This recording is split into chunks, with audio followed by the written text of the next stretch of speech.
We are going to talk about coaching today, and more specifically, coaching for entrepreneurs because they are a special breed.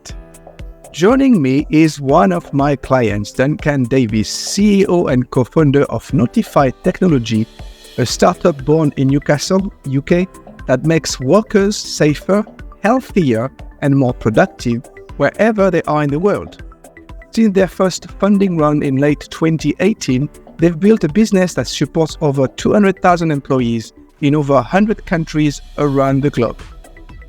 So prior to become an entrepreneur, Duncan had a career in finance working in big companies like PricewaterhouseCoopers, Sage and TSG for more than 20 years. Duncan and I worked together last year during 6 months. It was Duncan's first coaching experience, and today I've asked him to reflect on it and give only positive feedback, of course. Did I forget anything, Duncan? No, it's good. Great, nice intro. Thank you. First question, just I'm interested in your background first, just to set up the context. Why did you move from the corporate world to become an entrepreneur? Good question. Thank you for having me on and for a chat, Laurent, as well. It's nice to see you again after a couple of months. I guess really it was a bit of, it's a bit cliched about midlife crisis, but I was a bit midlife aged. I'd done lots of corporate stuff and then found myself looking for something else to do. I'd always thought being a consultant was a slightly dodgy career, having come across a few, but I found myself doing that in a finance kind of perspective, and then ended up thinking that setting up a company, doing something entrepreneurial would be quite fun. I thought it would be fun and a challenge, and I thought it'd be an interesting thing to do with my life. My kids were at the age where they were kind of making a few judgments of what does daddy actually do of value out there in the world, and this entrepreneurial thing sounded like it would be a fun thing to do and a useful thing to do. We'll talk about making workplaces safer in a minute, but that felt like something I could get my teeth into and enjoy. So yeah, that was the beginning. Yeah, I can refer to the midlife crisis. I did the same. Exactly. So how was the company Notify Technology? How was it born? Well, like I said, I was doing some consulting actually. So it was born really from a fabulous company I worked with called Control F1, which was down in Huddersfield actually. It was a software development business. I was supporting them with their own rapid growth in a finance sort of capacity. But they were doing some really cool stuff, technology stuff like machine learning. We were doing autonomous cars, Internet of Things. But in amongst that sort of technology, high technology, was this piece of software which was about reporting potholes and broken streetlights. And we had a chair in that business, chairman called Paul Wood, who'd been the CEO of a business where sadly someone had been killed at work. And he was really passionate about using software to help companies address those risks. And so he was a big advocate of trying to find a way of using technology to fix that. So he was kind of the kind of nudge that we had. And talking to him, I came across these crazy statistics. Like I remember this one, the International Labour Organization, that a worker is killed every 15 seconds around the world. Wow. And that's just mental. It was 2017, 2018. So we kind of thought, well, there must be something here about digitalizing health and safety. And we knew a lot about what technology could do from the stuff that we built.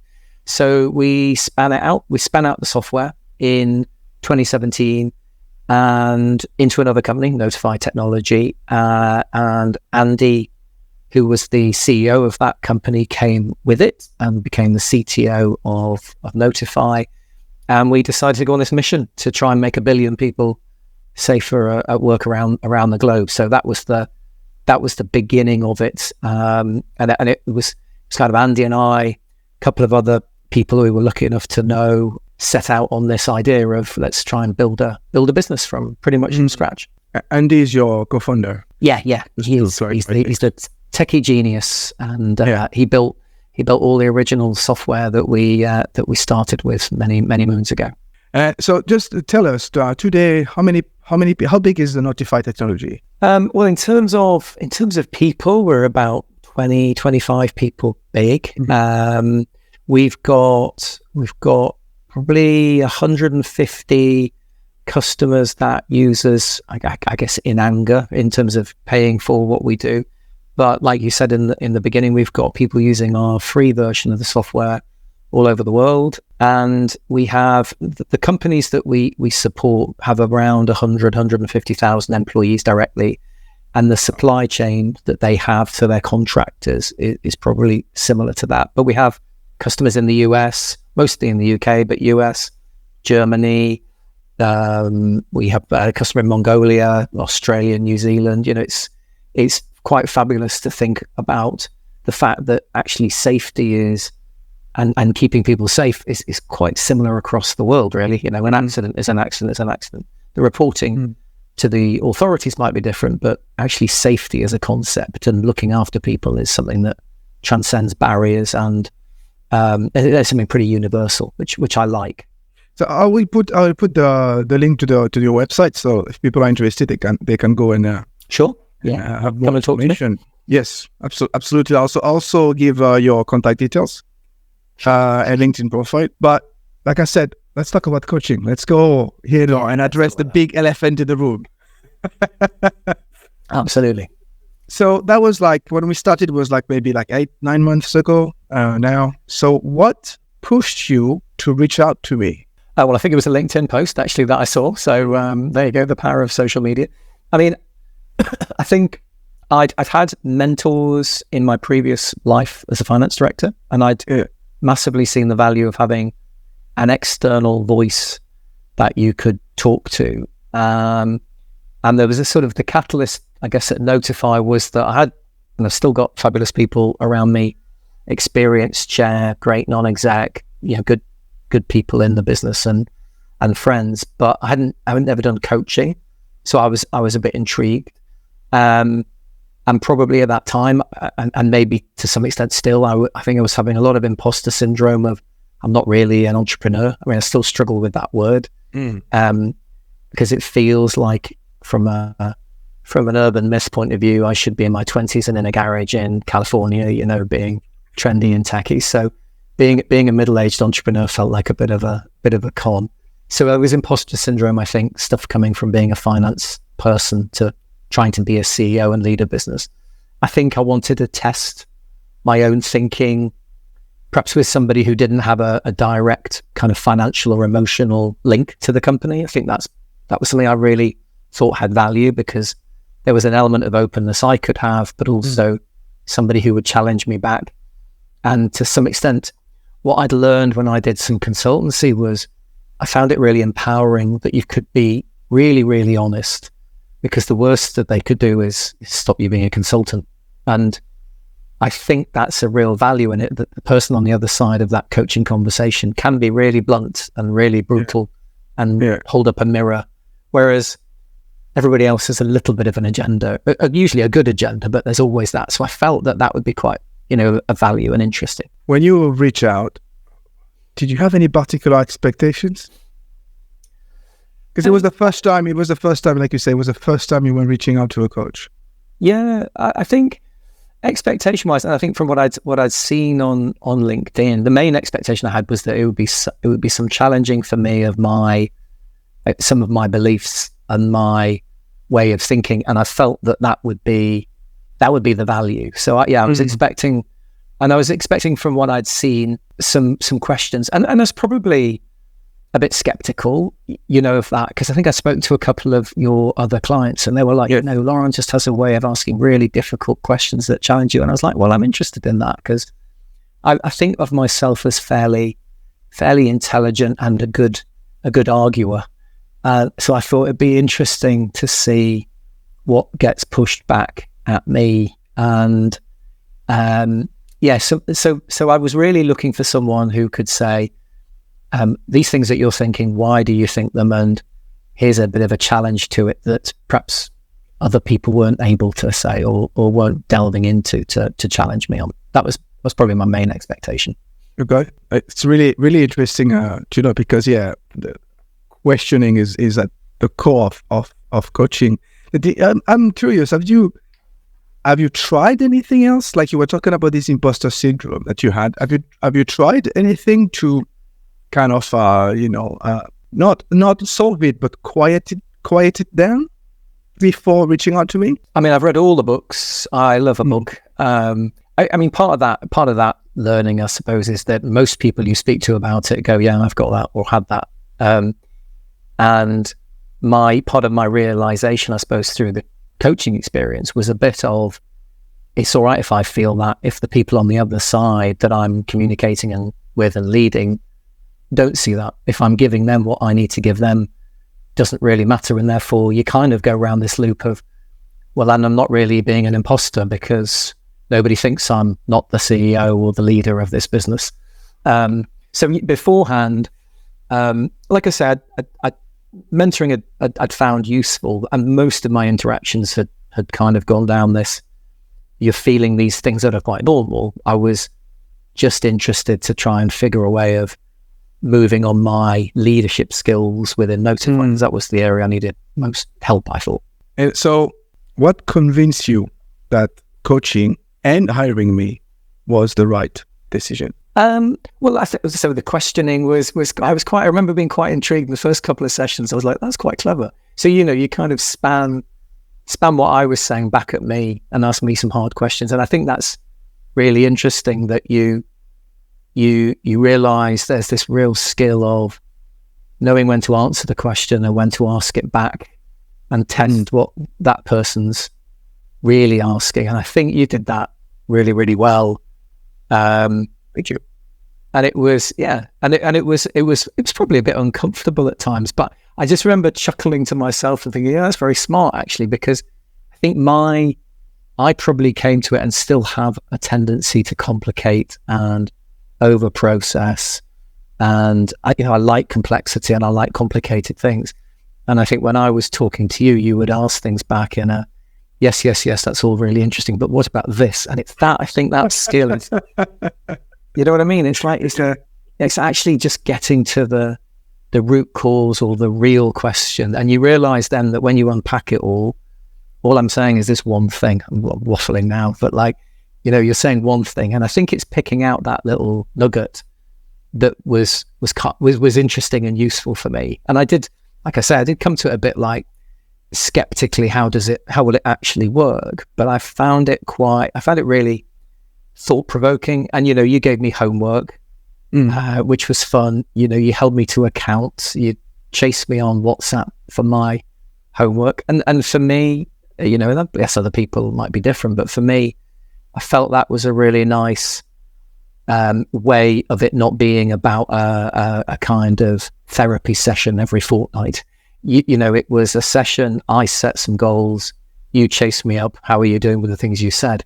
And even that in itself, I think, creates a sense of purpose and momentum of, here are the things I'm really interested in and think are important. And then here's you going, have you done the things you were thinking were important, or have you drifted off into some other shiny things? I think that was, so even that was valuable operationally for me to keep me focused. Nice. I remember, I think I've told you several times, man, you're asking yourself too many questions. Yeah, you did. I ask a lot of, I'm curious, right? Yeah. Do you mind if I share one of your key success indicators? Yeah, cool. So just for some bit of background, before we enter in a coaching relationship, we start a coaching relationship, we will agree on 3 key success indicators. They're like beacons to measure, to track your progress. And one of them was for you was to improve accountability for yourself and for others. I remember I asked you to give yourself like a note, 1 to 10. And when we started, you gave yourself a 3 out of 10. So 1 is crap, basically, and 10 is excellent. And the goal was to get you to 8. Did we get there? Did we achieve that? We ask you to, you write yourself a 3 out of 10, and then the goal was to reach 8 out of 10. Did you get there? Did you achieve that goal? Do you know what? I think I certainly made progress. I can't remember if I rescored. I think I rescored at the end. I think I did. It was absolutely a focus for me. It was definitely tough to kind of recognize that. And we talked a bit about these principles of, if I'm expecting other people to do stuff, I need to do stuff like this stuff. That was a good learning. But there was definitely a bit of a breakthrough from me to recognize that it was my job to set the accountabilities and then make sure that they were stuck to. And I think my team definitely felt that change, and it was probably bumpy along the way at times, but I definitely became a lot more focused on understanding who was accountable for what and who should be driving what, and inevitably made some mistakes as I went through that process. But I definitely drove something that I felt that it was too vague at the beginning of our coaching relationship. Right. Did you have any other particular breakthroughs? Yeah, quite a few. Like you, I think you said to me once, "You are the boss," Duncan, and I was like, sometimes you do a lot of, as you said, do a lot of thinking about the feedback and what people are saying to you and questioning. And I think there was one point you were like, "You're the boss," and the other thing you said was, "It's not a democracy." And I sort of knew that intuitively, but I find that really difficult, found it and still find it difficult, that balance between, well, this is what we're doing, I've heard everybody's opinions, this is what we're doing, and can I get some more opinions from everybody? And that was a big breakthrough for me, just that understanding. And then you did some great challenging of me of, if I was frustrated about something, you would say, well, did you tell the person what you expected? And I absolutely would say, well, not really, but it would just be obvious.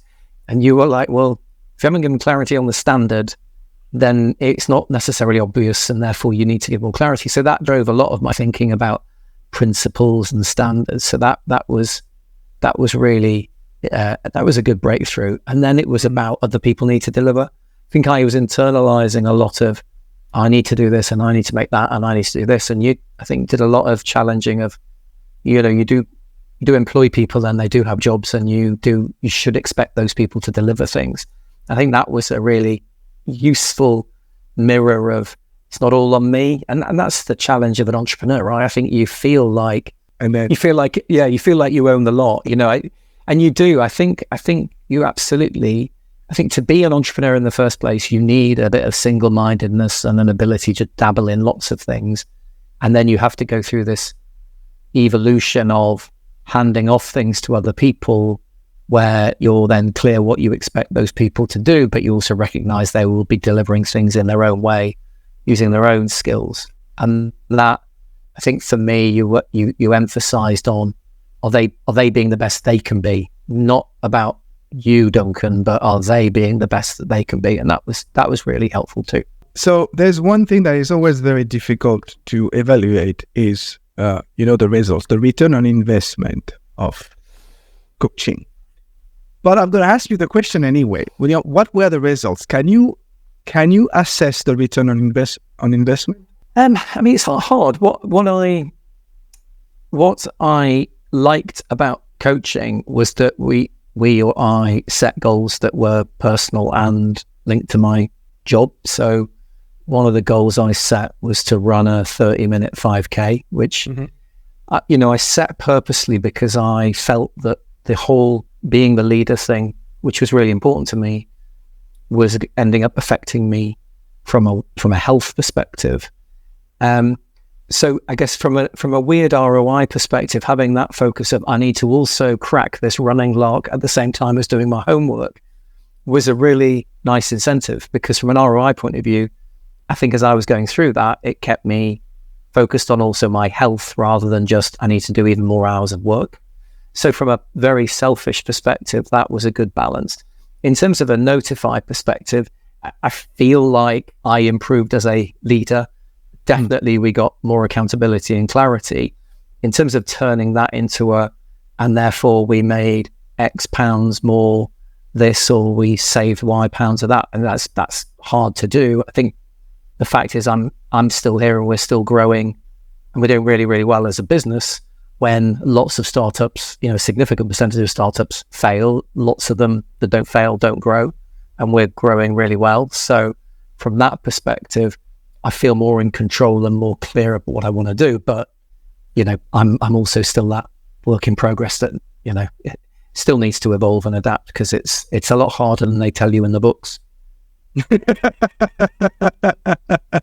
True.